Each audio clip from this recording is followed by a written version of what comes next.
Hello everyone, welcome to study time only. Study time only में आपका स्वागत है। और आज फ्राइडे है, 1 मई 2020। और द हिंदू वोकेबलरी डिस्कशन में हम देख लेते हैं आज हमारे कौन से न्यू वर्ड्स हैं जो हमें डिस्कस करने हैं। यहाँ हमारा फर्स्ट वर्ड है ग्रेटिश।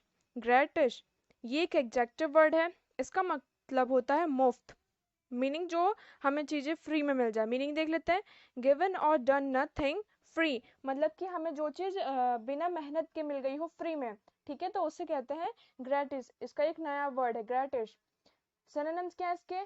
कॉस्टलेस और चार्जलेस।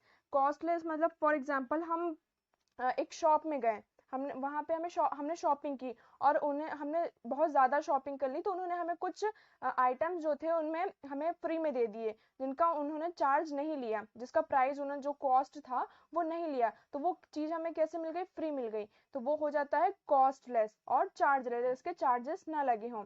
एंटोनिम्स क्या है इसके? कॉस्टली और एक्सपेंसिव। कॉस्टली का मतलब हो जाता है जो बहुत ज़्यादा महंगा हो। फॉर एग्जाम्पल अगर एक शर्ट है, उसकी उसका प्राइस कितना है 50, और वो हमें कितने में दे रहा हो? 100 में दे रहा हो, तो वो बहुत ज़्यादा उसका प्राइस लगा के दे रहा हो, तो ये क्या हो जाता है? कॉस्टली और एक्सपेंसिव। जो चीज़ बहुत ज़्यादा एक्सपेंसिव हो, महंगी हो। यूज देख लेते हैं। Delhi government is planning to provide a greatest right to all women travels. मतलब कि जो दिल्ली गवर्नमेंट है उन्होंने क्या प्लानिंग की है कि वो जो वुमेन ट्रेवलर्स हैं, जो वुमेन्स ट्रैवलिंग करती हैं, तो उनको क्या करेंगे? मुफ्त में ट्रैवलिंग प्रोवाइड करेंगे। नेक्स्ट वर्ड की तरफ मूव करते हैं। हमारा नेक्स्ट वर्ड है फरलॉ। फरलॉ ये एक नाउन वर्ड है। इसका मतलब होता है लंबी छुट्टी। मीनिंग देख लेते हैं। Leave of absence specially that granted to a member of the service of missionary. मतलब कि किसी भी चीज के लिए, किसी भी मिशन के लिए हमें बहुत ज्यादा लंबी छुट्टी दी गई हो, ठीक है, वो और कैसी भी छुट्टी हो सकती है। सिनोनिम्स देख लेते हैं। ब्रेक, रेस्ट और रेसेस। ब्रेक का मतलब कि हमें थोड़े टाइम के लिए हमें ब्रेक मिल गया हो। फॉर एग्जांपल हम कंपनी में काम करते हैं, तो उसमें हमें थोड़े टाइम के लिए ब्रेक दे दिया हो कि आप थोड़ी देर ब्रेक कर लीजिए, आप चाय पानी पी लीजिए, उसके बाद आप अपना काम कीजिए, तो ब्रेक हो गया। रेस्ट हो गया। और रेसेस का मतलब हो जाता है अवकाश। मतलब कि जैसे स्कूल में रेसेस होता था कि हमें थोड़ी देर के लिए लंच टाइम मिलता था, ठीक है, तो वो हो जाता है रेसेस। एंटोनिम्स क्या है इसके? रिहायर, ट्रेवल और टॉयल। रिहायर का मतलब हो जाता है कि किसी को फिर से हायर करना, ठीक है। फॉर एग्जाम्पल कोई छुट्टी में था, तो उसको हमने फिर से बुला लिया हो, उसने हमने क्या कर लिया? उसे फिर से हायर कर लिया। और ट्रैवल का मतलब क्या होता है? कि किसी भी चीज को फिर से उठाकर अपने पास रख लेना। और टॉयल का मतलब होता है परिश्रम करना। यूज देख लेते हैं। I have just learn that cousin George has got his furlough extended 30 days. मतलब कि मुझे ये अभी पता चला है कि जो मेरा कजन है उसको क्या मिला है? उसको 30 डेज का एक्सटेंड मिल गया, 30 डेज की और छुट्टियां मिल गई हैं। नेक्स्ट वर्ड की तरफ मूव करते हैं। हमारा नेक्स्ट वर्ड है बॉड। ये एक नाउन वर्ड है। इसका मतलब होता है भविष्य कथन। मीनिंग देख लेते हैं। To indicate something such as a future event by science. मतलब कि कुछ ऐसे अनुमान लगा के ये बता देते हैं कि हाँ, कि आपके फ्यूचर में ये चीज होने वाली है। सिनोनिम्स क्या है इसके? ऑगर और फॉरवर्ड। ऑगर का मतलब होता है कि मतलब ऐसे संकेत मतलब कुछ साइन निकल के आए कि हमारे साथ ऐसा ऐसा हुआ है। उसको अगर हम इसका मीनिंग देखें तो होता है शकुनश। ये समझ में नहीं आएगा, एक हिंदी भी बहुत थोड़ी टफ होती है, बट ऐसे साइन आ गए जिससे कि हमें फ्यूचर में क्या होने वाला है उसका पता चल गया हो। एंटोनिम्स क्या है इसके? इग्नोरेंस और थॉटलेसनेस। इग्नोरेंस का मतलब कि चीज़ों को इग्नोर कर देना, ज़्यादा जो हमें साइन मिल रहे हैं और जो हमें सिम्टम्स मिल रहे हो तो उन पर हमने ध्यान ना दिया हो, हमने इग्नोर कर दिया हो। और थॉटलेसनेस का मतलब होता है कि किसी भी चीज़ पर विचार ना करना। एग्जाम्पल देख लेते हैं। Poor sales do not board favourably for the success of new store. मतलब कि जो पुअर सेल्स थे वो ज़्यादा ये इस कथन पर, बोर्ड कथन पर ध्यान नहीं देते, क्योंकि उनको पता है कि उनकी जो न्यू स्टोर है वो सक्सेस पाएगी कि नहीं। तो जो अभी हमने न्यू वर्ड्स, ये 3 वर्ड्स डिस्कस किए हैं, इनके सेंटेंस मेक करके आपको कमेंट सेक्शन में बताना है। नेक्स्ट वर्ड्स की तरफ मूव करते हैं। हमारा नेक्स्ट वर्ड है रिसर्च। रिसर्च ये एक वर्ब फॉर्म है। इसका मतलब होता है पुनरुत्थान। Mean to rise again. Synonyms क्या है इसके? रिवाइवल और रीबर्थ। मतलब किसी चीज में किसी चीज की कंडीशन खराब थी तो उसका फिर से ठीक हो गया हो, तो उसका क्या हो गया हो, रिवाइवल हो गया हो। किसी चीज को हमने नया फिर से बना दिया हो जो बहुत ज्यादा बेकार थी, तो वो हो जाता है रिवाइवल और रीबर्थ। एंटोनिम्स क्या है इसके, लैप्स और ब्रेक डाउन। लैप्स का मतलब हो जाता है कि चूक हो जाना, ठीक है, किसी चीज को में फेलियर हो गई हमें। और ब्रेक डाउन का मतलब होता है टूट जाना, कि उस चीज में हमने कोशिश तो की बट वो सही नहीं हुई। यूज देख लेते हैं। If you have lost your inner motivation do not worry, hopefully it will resurge. अगर तुमने अपना इनर मोटिवेशन खो दिया है तो तुम्हें चिंता करने की कोई जरूरत नहीं है, ये फिर से आ जाएगा। नेक्स्ट वर्ड की तरफ मूव करते हैं। हमारा नेक्स्ट वर्ड है अडॉज। अडॉज, ये एक एडजेक्टिव वर्ड है। इसका मतलब होता है कठिन, मीन इन्वॉल्विंग और रिक्वायरिंग स्ट्रेनस एफर्ट, ठीक है, मतलब कि किसी भी काम के लिए बहुत ज्यादा एफर्ट लगाना, बहुत ज्यादा मेहनत करना। सिनोनिम्स क्या है इसके, डिफिकल्ट, हार्ड, हैवी। डिफिकल्ट का मतलब हो जाता है बहुत ज्यादा कठिन होना, हार्ड और हैवी, कोई भी चीज किसी भी काम को करने में बहुत ज्यादा मेहनत लगना डिफिकल्ट है, तो उसमें हमारी स्ट्रेंथ है जो वो ज्यादा लगती है, हमारी मेहनत ज्यादा लगती है। एंटोनिम्स क्या है इसके, हेल्पफुल, एफर्टलेस और इजी। कुछ कुछ चीजें होती हैं जिसमें ज्यादा मेहनत नहीं लगती है, तो वो हो जाती है हेल्पफुल और एफर्टलेस हो गई, जिसमें हमें ज्यादा एफर्ट्स की जरूरत नहीं पड़ी, और इजी जो आसान हो करने में। एग्जाम्पल देख लेते हैं। Walking 3 miles is easy but running 3 miles without stopping is an odd speed. मतलब कि 3 माइल चलना, मतलब 3 किलोमीटर तक चलना, ये तो इजी है, मतलब आप आसानी से चल सकते हैं, बट 3 किलोमीटर तक कंटिन्यू दौड़ते रहना बिना रुके, ये थोड़ा क्या है, कठिन काम है। नेक्स्ट वर्ड की तरफ मूव करते हैं। हमारा नेक्स्ट वर्ड है बैगाटेल। बैगाटेल, ये एक नाउन वर्ड है। इसका मतलब होता है छोटी बात। मीनिंग देख लेते हैं। A thing of a little importance, मतलब कि कोई ऐसी चीज जिसकी जो इम्पोर्टेंस है वो कम हो। सिनोनिम्स क्या है इसके, प्रिपेरी और nothing.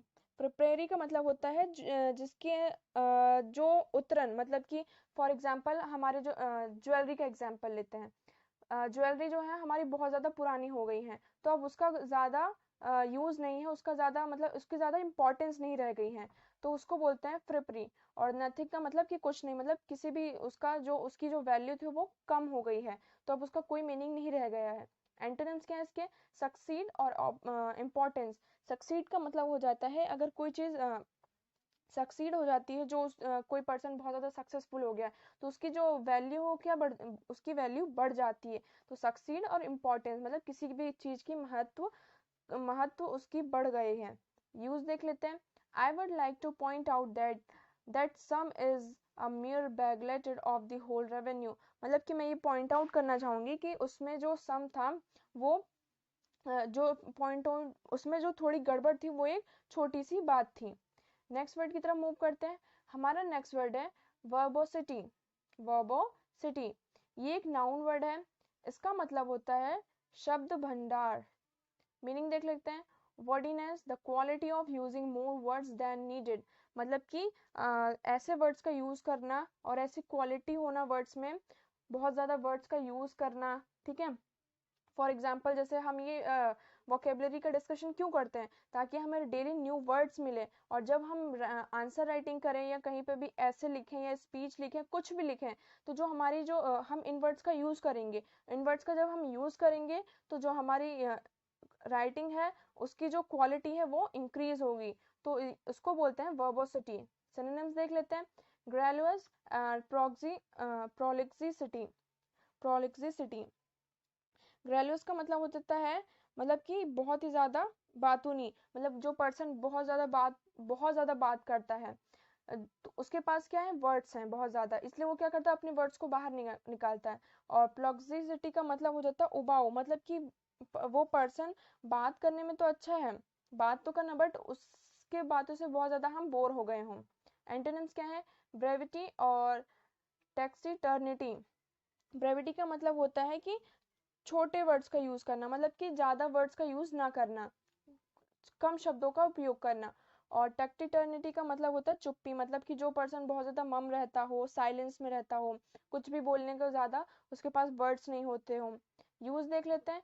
He found his tribe in politics, a profession where his verbosity was an asset। मतलब कि उसने क्या पाया, उसने जो अपने ट्राइब्स थे उनको पॉलिटिक्स में पाया।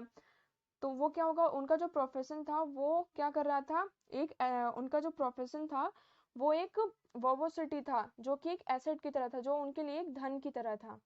नेक्स्ट वर्ड की तरफ मूव करते हैं। हमारा नेक्स्ट वर्ड है अडोर। ये एक नाउन वर्ड है, इसका मतलब होता है ललक। मीनिंग देख लेते हैं, एंथुजियाज्म और पैशन।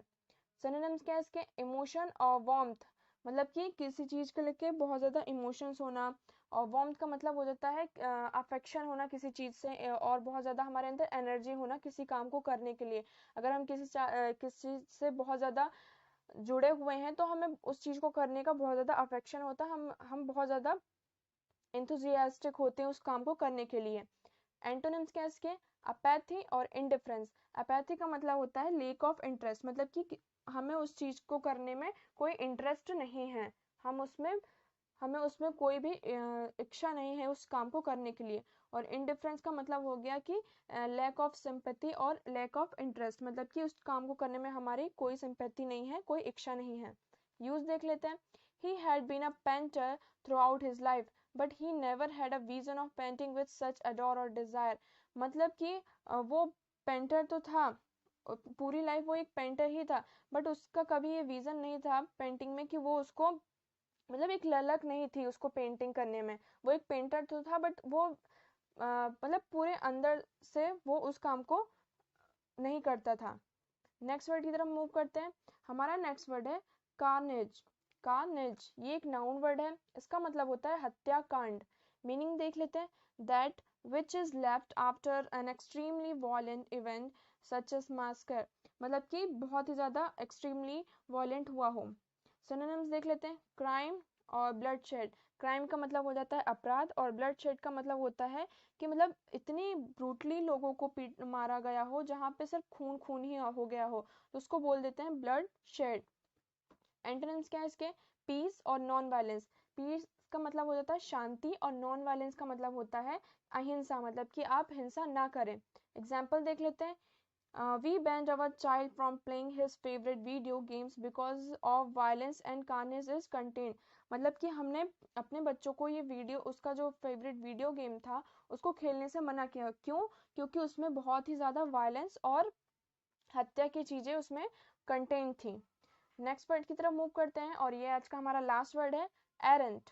ये एक एडजेक्टिव वर्ड है, इसका मतलब होता है कुख्यात। मीनिंग देख लेते हैं, यूज टू से हाउ बैड समथिंग इज, मतलब कि हम ये कहते थे कि वो चीज कितनी खराब है। सिनोनिम्स क्या है इसके, अटर, एब्सोल्यूट और थ्रॉट। अटर का मतलब हो जाता है बोलना, मतलब कि कंप्लीट टू उस चीज के बारे में बोलना। और एब्सोल्यूट का मतलब भी होता है कि पूरी तरीके से किसी चीज के बारे में बोलना, कोई भी बात उसके बारे में ना छोड़ना। और थ्रो का मतलब हो जाता है पूरी तरह से, इसका मतलब भी मतलब एक एक चीज उसके बारे में पता हो। एंटोनिम्स क्या है, डूबियस, क्वेश्चनेबल और रेस्ट्रिक्टेड। डूबियस का मतलब हो जाता है कि संदिग्ध, मतलब कि किसी चीज को बोलने में हम थोड़े डाउटेबल हैं, हमें उस चीज के बारे में पता नहीं है कि हाँ जो हम बोल रहे हैं वो सही है या नहीं। और क्वेश्चनेबल का मतलब हो जाता है कि इसके बारे में जो है अभी हमें सच्चाई पता नहीं है पूरी, जो हम बोल रहे हैं वो सही है या नहीं है, तो उसमें भी डाउट है। और रेस्ट्रिक्टेड का मतलब जो इसमें जो चीज हम बोल नहीं सकते हैं। यूज देख लेते हैं। Because of her ardent devotion to her family she voluntary to go to the labour camp with them.